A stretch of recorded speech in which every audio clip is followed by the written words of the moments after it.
Atu combate malnutrição, presidência prepara hantasak, balabarik atus tolo baleteng cada lorong.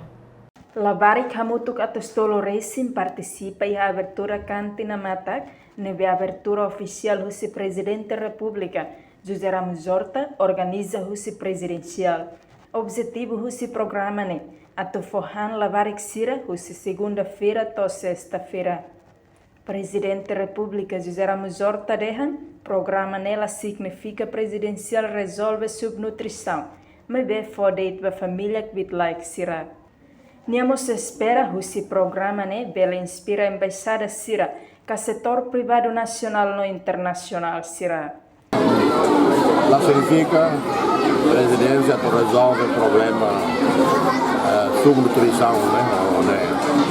Mas pelo menos ajuda 300 pessoas, 300 crianças e lá depois não espera. Embaixada Roma, Nações Unidas, setor privado nacional e internacional. Sira tem inspiração, e então estamos bem rápido. Então sira bem louco, e bem agora, quase tolo, aí leu, e não vê, leu a aldeia Roma e a fogo, subnutrição, violação.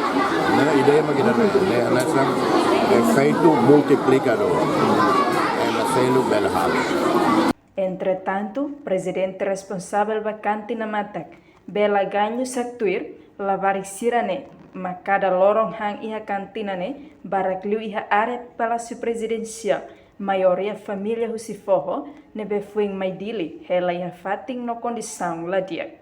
Presidente da República cria iniciativa idane, a rua implementa uluk iha área palácio presidencial, no futuro se acontece nos municípios sira.